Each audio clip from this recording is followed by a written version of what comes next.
making more connections, and finding out what people's needs are, you truly are a huge financial servant to your sphere of influence. And I think that's what I would be focused on.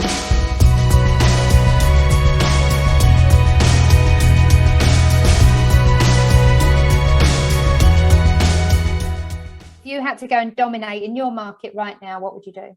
Well, so we're having these discussions everywhere, and here's the thing that's hard for us to understand in this industry.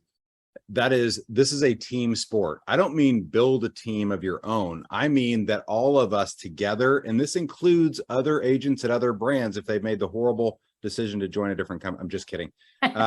Remember, if we truly are playing the infinite game, we truly believe that the agent is the fiduciary in the center of the transaction. As long as all of our competitors are fighting the same fight, I'm their biggest fan. Yeah. And I had this conversation. There's actually an article that kind of outlines a little of this conversation that I had with the CEO of one of our competitors. They're about half our size. And I said, as long as you continue to prove that you care about the real estate agent, I'm going to be a fan of yours. The minute you sell out, I'm not. And so, and I don't mean that to sound mean. I just mean we're not going to waver on what we believe. And we're not going to let the real estate industry change so much that you don't need a human being, or the only reason you need a human being is to open a door for you. Right. Mm-hmm. So we're going to fight that fight. And, you know, as I think about the industry going forward, and I come back to, you know, where we are in the year, where we are in the economic cycle, what would I do in the fourth quarter? This is 100% right now about agent count at the same firm. And let me give an example, because remember, real estate's a local business, and it's driven by your local sphere of influence and your relationships. So if I could walk into all of my relationships and say, you know, what's really neat is I now work for the #1 real estate company in the world under one brand. It's called Keller Williams. And so what's neat about that is we have a lot of scale. We have a lot of the best tools, right? We have the most amount of agents who potentially have buyers to buy your home, right? There's such a huge advantage to being with the company.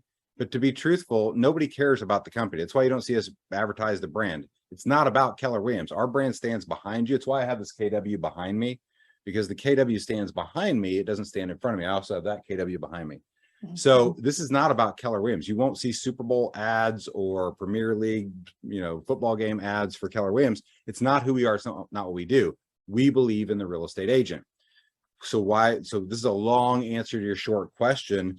Getting to #1 in your local area, being the top real estate brokerage in all of England really matters at a high level, because then it becomes easier for each and every person in that office to go get more business. And so it is a team sport, and we kind of tend to think of other agents as our competition, but I like to think of them as co-opetition. And they might as well be under the same brokerage, where you have some say over you know, commission payments and all those things. So for example, I got pretty passionate last night. I should never get on Facebook, but I did. And I was elucidating a little bit about some things in the industry. And I'm not like crazy Twitter. I'm not Elon Musk. So but time to time I'll get on some social media platform and I'll just make some random, you know, some points. And I was making the point last night that when you're on 1 out of every 5 real estate transactions as a company, you owe it to all the other agents in your company and all the other agents you do business with to help them have a great fourth quarter, which means they're going to survive and go into the next year. So this time of year is when you double down on lead generation. It's when you talk to more people. It's just more it's going to take twice the conversations to do half the business.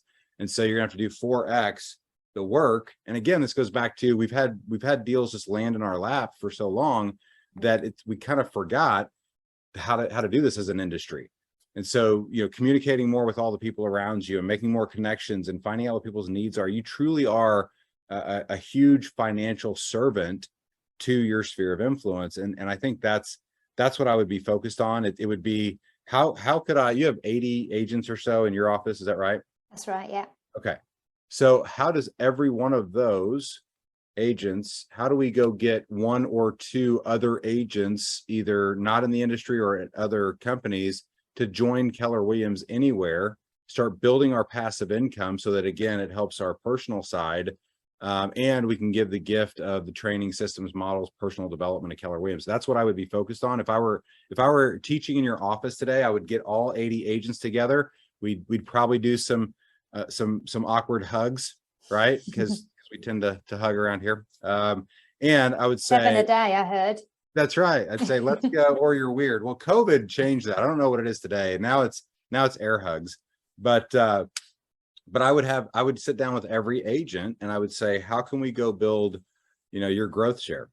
Yeah. How can we go, and by the way, growth share is such a bigger opportunity than profit share. Don't tell anybody this and don't broadcast this to the United States and Canada. But, profit share has a cap to it because we're a revenue cap model.